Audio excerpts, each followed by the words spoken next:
See, what's really happening with trend following is narratives take hold in markets. Let's say the U.S. economy's going into recession, or China will boom when it reopens. So a view takes hold, a narrative takes hold, and prices tend to move and get pushed along in the same direction. But when narratives change, there's usually a burst of volatility. And what this means is that by rapidly scaling your positions, that process allows trend followers to take profits when there's a burst of volatility.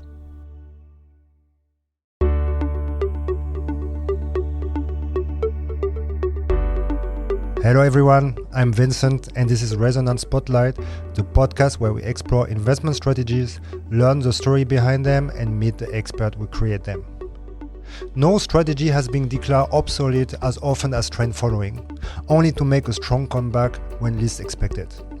In today's episode, we'll dive into the reason behind the effectiveness of trend following, aiming to understand why it works and how it provides such a distinct return profile.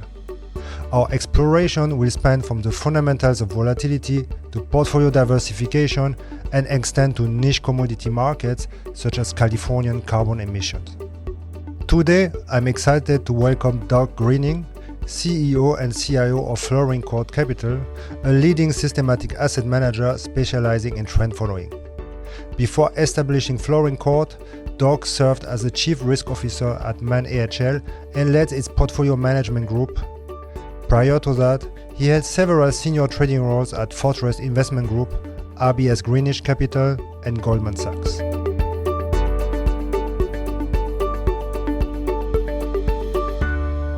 Doug, let's start with an overview. Could you tell us about Florin Court, its core activities, and its current position in the markets?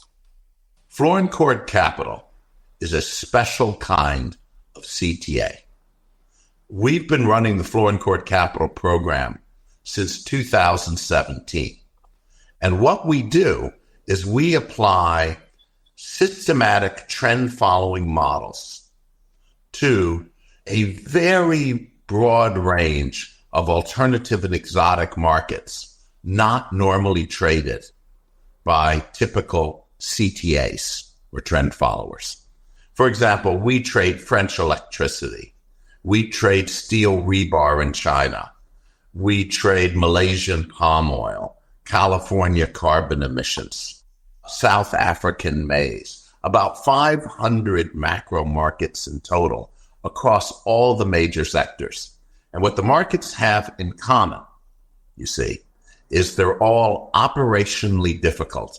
They're markets where there tend to be barriers to entry.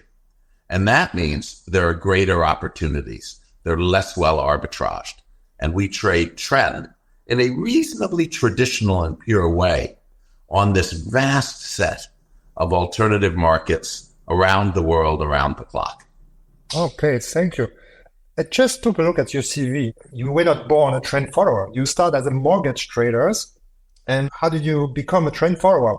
Well, you know, life is funny. You take these paths and you take these turns at different points, and you end up in places where you never expected to arrive. I started out as a student of economics, and I studied economics at Princeton. And actually, I enjoyed the subject a lot, and I won a big prize for my senior thesis. And it later played a role when Fisher Black hired me to be his assistant at Goldman Sachs. But I then took a little twist and went into pure mathematics. I got my PhD in mathematics at the University of California, Berkeley. And that was a long time ago. I mean, I can't believe the years I'm quoting here. I got my PhD in 1993. Okay. And, you know, that's a long way back, you know, like raptors and T-Rexes roamed the earth. It was a different climate. It was a great math department then. There were people like Kurt McMullen around, Steve Smale. And it was a wonderful privilege to study mathematics. My field was differential topology. And when I finished with my degree in that year, 1993, I joined Goldman Sachs. As I said, Fisher Black hired me to be his assistant, sort of. He had been excited by some of the work I had done years before in real business cycle theory and applying the generalized method of moments to rebuild the foundations of macroeconomics. He wrote about that later in his final book called Exploring General Equilibrium. A lot of it was about this work that I had done. Anyhow, so there I was at Goldman Sachs, and one thing led to another. And before long, I was working on and eventually running the bond arbitrage desk at Goldman Sachs in New York. And in those days, we did a lot of derivatives, macro trading, yield curve trading, things of this nature. And so now we're talking about the mid to late 90s. It was a wonderful experience. Goldman, of course, is a legendary place with so many talented people. Would you call that being a discretionary trader? Oh, yeah. Yeah. Of course. We used models, and models informed our trading, but it was not systematic in the sense that you needed to stop and ask yourself why there was this anomaly on a yield curve. A lot of times, if you see a mispricing in the bond market, it actually has to do with the repo market and the financing market. And there are reasons for, the double old 10-year or something trading at some price that's sort of off of the generic curve. Anyhow, it was a great experience, and I worked with some amazing people, but it was very quantitative. Okay, right. And in terms of, if we look to this, your current philosophy, what were your most defining experience, that's over the course of your career that influenced the most? Well, one habit that I have is I really want to understand why things are the way they are. For example, when we talk about trend following, why does it seem to work? What's really behind it? And a lot of people will just sort of take the received wisdom of a received algorithm, a received methodology, and keep applying it. But don't ask themselves a lot of questions about why it works. They don't do a lot of experimenting or thinking. You'd be surprised at how little thinking quants usually do. It certainly surprised me. But that's not my mental habit. So one of the things I discovered as I began to really delve into trend following carefully, and that was during my AHL years, was how important volatility is to the process. See, what's really happening with trend following, for the most part, is narratives take hold in markets, ideas. Let's say the U.S. economy's going into recession, or China will boom when it reopens, or, as is happening now, the view that China will continue to suffer, as their economy softens. So a view takes hold, a narrative takes hold, and prices tend to move and get pushed along in the same direction. But when narratives change, there's usually a burst of volatility. Not always, but there usually is a burst of volatility around narrative changes. And what this means is that by rapidly scaling your positions with using short-term volatility, shrinking when volatility drops, expanding when volatility drops, that process allows trend followers to take profits, in effect, around those turning points when there's a burst of volatility. Okay, thank you. That's very interesting. Before we dive deeper into that, just one more question. You experienced many great firms, both like a company, also on the academics level. And I know it might sound cheesy, but let's talk a bit about culture. You've been in Goldman, Berkeley department. So how do you view Florin Court's culture now? And how did you shape it? And how does it differ from the one you previously experienced? I think a lot of people like to talk about culture, but so much of it is just a bunch of BS and nonsense. But it's real and it's important. Now, seriously, it shouldn't be just a bunch of corporate speak and gobbledygook. So I'll give you my views on it. I'd like to think that the culture that we've created at Florin Court, reflects some of the best features of the various places I've been at, as well as reflecting to some degree what I hope my character is. So let's start with this. Hard work. Nobody ever gets anything great done without working really, really hard. In the old days when I was at Goldman Sachs, there was a culture of hard work, and it started at the top, okay? You can't have a situation where, for long, it's not a stable situation, where the troops in the trenches are working super hard and the management team is kind of swanning around Europe, taking long vacations and getting updated at long intervals. People expect the management team to lead from the front and to work really, really hard and be really, really engaged. And that starts with me. This starts with my other partners. There needs to be a culture of hard work. And by the way, if the management team is working hard, the odds are very, very good that everybody at each level sees that and it becomes part of the culture. So hard work's a very important thing. The next thing is you got to be really careful about hiring people. My wife is a psychologist, and she could tell you about all the interesting, complicated quirks, neuroses, issues, personality disorders that people can have. And you can have some incredibly talented people that are really pretty disruptive in the workplace because they're dealing with all sorts of complicated emotional issues, like the need for attention, the need for excessive credit or dark triad traits. I mean, there's some people with incredible talents who personify things like narcissism, Machiavellianism, and so forth. And you need to hire very, very carefully. You want talent, but just as important as talent is you want basically well-balanced people who communicate well and are not bringing dysfunctional interpersonal styles into the workplace. Okay, right. Excellent. Now let's talk a bit your journey to alternative market. I find it very intriguing because, foremost, trend following has been associated with futures market, maybe the term CTA. So how did that happen? What inspired the shift from traditional to exploring alternative markets? Every firm in the quant space or in the CTA space has some element that they regard as their special sauce.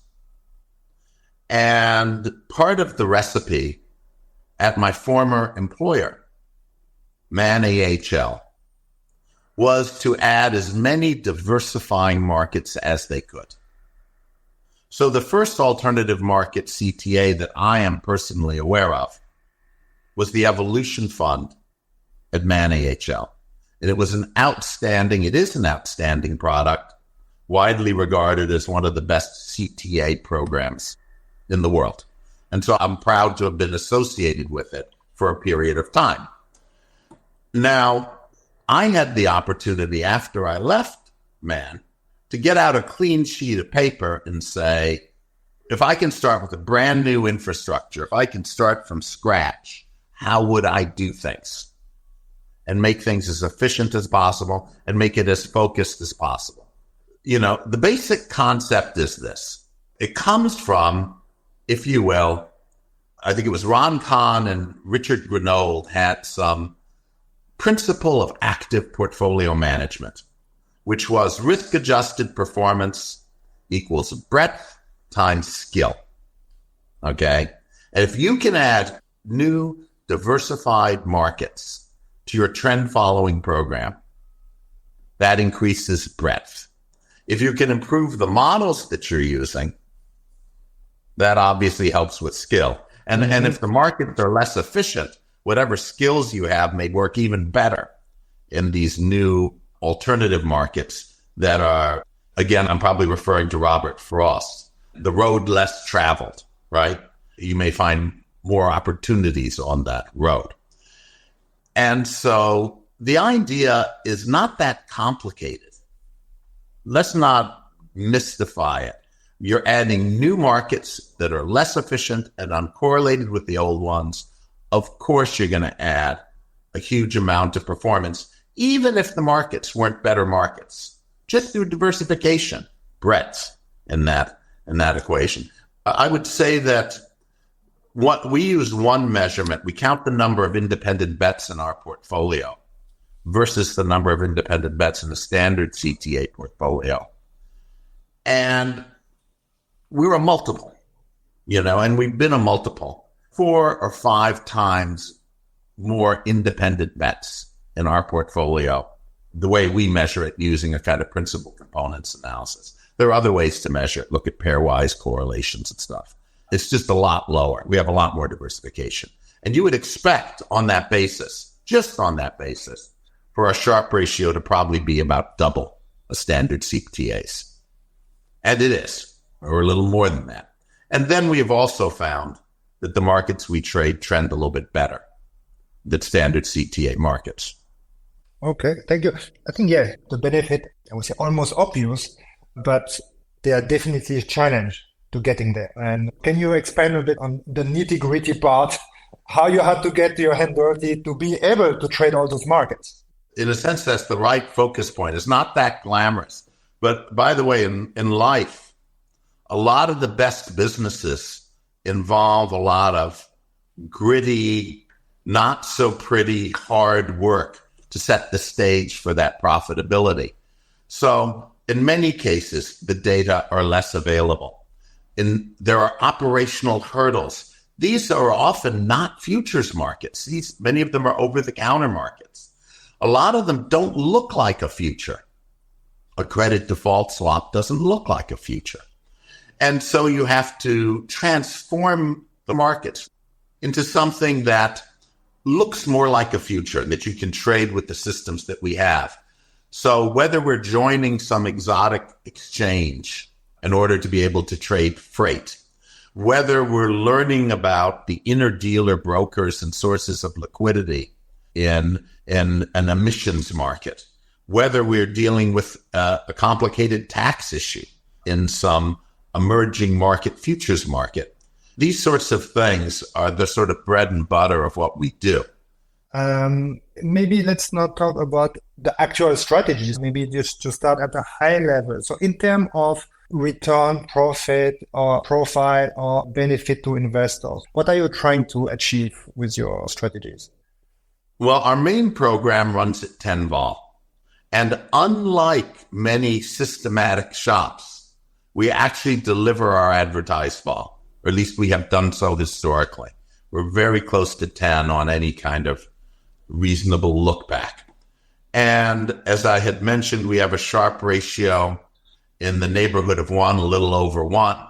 So we're generating about 10% returns at 10 vol, and it's pretty much uncorrelated with everything except the CTA index. The CTA index, we still have some positive correlation because you pick up momentum from big macro trends in there. But we have a pretty big tracking error to it, by which I mean typical developed market CTAs have a Sharpe ratio of 0.3. We have a Sharpe ratio of over 1. So our curve goes up and the other one kind of goes up at a much slower rate, is more choppy to the side. Because of our diversification, we look less kurtotic. Our drawdowns are less alarming. One of the worst months we had was in March of 2023, where there was a big repricing in global fixed income and stuff due to the potential for a credit crisis. You will recall Silicon Valley Bank, First Republic, and all that stuff. And some of our peers lost 12%, at similar vol levels. And we lost in the neighborhood of 5. So if you just look at our kurtosis statistics, they look good. We don't quite get pummeled the way less diversified programs do. So we want the positive skew. We want to be very market neutral in the sense that we don't have a long beta bias, a kind of long treasury bias. We don't want to have a bias in the program. Okay, thank you.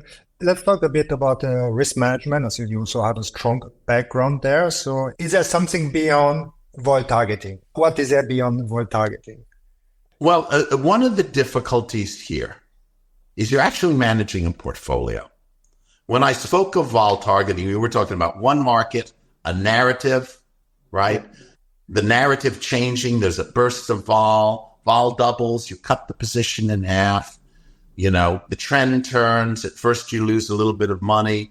Then the trend following system locks on to the new trend. And because you cut the risk, you locked in your profits from the prior trend to a significant degree. Those sort of stylized facts. But now we're talking about an entire portfolio of this and trying to hit a volatility target for that portfolio. Now things are getting tricky because the correlations among the different assets, they're changing. Think about how much the correlation between stocks and bonds in the US, just to choose a non-alternative market, how much that's changed. In normal circumstances, strong economic growth is good for stocks. It's a little bit bad for bonds. But at other times, when monetary policy is in play, you'll have a situation where the Fed sounds more hawkish. It's bad for bonds, and that's bad for stocks, right? So the correlation could be positive or negative between stocks and bonds, depending on whether you're talking about the monetary policy function in the second case, or fixing the monetary policy function, and you're just talking about economic growth. These correlations are not terribly stable. And you can imagine when you're looking over 500, we trade about 500 macro assets. All these correlations are changing. So we've followed an approach to maximize diversification, because remember what I said in the beginning, more diversification plus better trends equals better pizza. Okay. So we want our allocation to really exploit diversification, to maximize diversification. So we need to take those correlations into account.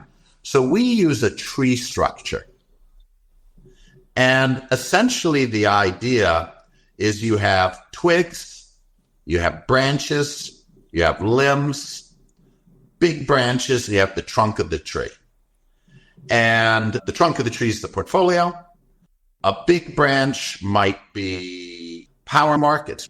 A smaller branch might be natural gas markets. And then you get down to individual markets. And what we do is we're constantly comparing the delivered vol along a twig, a branch, big branch, a limb, the trunk, to the delivered vol to the expected vol. And then nudging our position up or down so that you're trying to converge in the direction, okay, of delivering the vol that you want. Very insightful, Doug. One last question I have to ask you, that the buzzword of the season, AI, so it's everywhere. What's your take on it? Does it play a role for your business at all? Is it incremental or a game changer? Well, a term has emerged in connection with ESG. I think it's called greenwashing. Yeah. And it's where people try to dress up what they're doing and pretend that they're more ESG than they really are.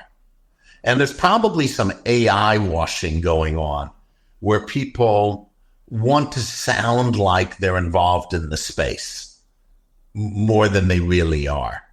Now, the thing I would say is AI is really an extension in many cases of traditional statistical methods to larger data sets.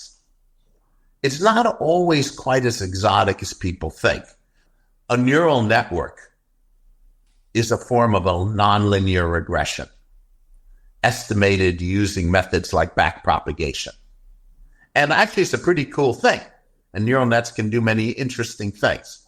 So with respect to what I regard as real AI, deeper AI, I think one of the more interesting lines of attack, and one I'm interested in, is learning how to separate causation and correlation. Okay? We've all learned that statistical correlation is not the same thing as causation. Smokers tend to have stained fingers, and they also tend to have certain health problems. But it's not the stained fingers that cause the health problems. It is the tobacco consumption that causes the stained fingers and separately causes a range of health problems through the introduction of carcinogens and free radicals and things like that. But there are statistical methods that have been developed in the last few years that rely on the notion of conditional independence to help you sort through this stuff and determine what's causation and what's correlation, or at least give you some ideas about that. And the goal is to get a directed acyclic graph, or in some cases a cyclic graph, of causation. There was an exciting book written a number of years ago by a computer scientist, Professor Pearl, on this very subject. And this is something that interests me, because this is the exact opposite of what many quants are doing in the AI space, which is to say they're fitting very, very complicated, loose models that pick up spurious correlations and often perform poorly out of sample. And we all know about data mining. I'm interested in using the most sophisticated techniques to figure out what the real causal structure of macroeconomic variables is. Now, we have, at present, a systematic non-trend macro fund and using a lot of alternative markets and using a lot of fundamental variables. And it has done well in recent years. And that is one place where having a more deeper understanding of the causal structure of macroeconomic relations is quite relevant. For example, there is the monetarist point of view that the cause of inflation 24 months down the line is an expansion of broad monetary aggregates like the Vizia M4. And that it's not the stuff that most people talk about. That the stuff that most people talk about are not causes, but are more like the stained yellow fingers for the smokers, if you see what I'm saying. And so I'm interested in certain applications of AI that are away from the kind of crude data mining approach, where you're really understanding the deeper structure of markets and economics. And so we are working on some things like this, particularly in connection with our non-trend systematic macro fund. Wow, that's really interesting. But well, Doug, thank you for sharing your insight with us today. And I will say it's been fascinating to hear about your innovative approach. And to our listener, thank you for tuning into Resonance Spotlight.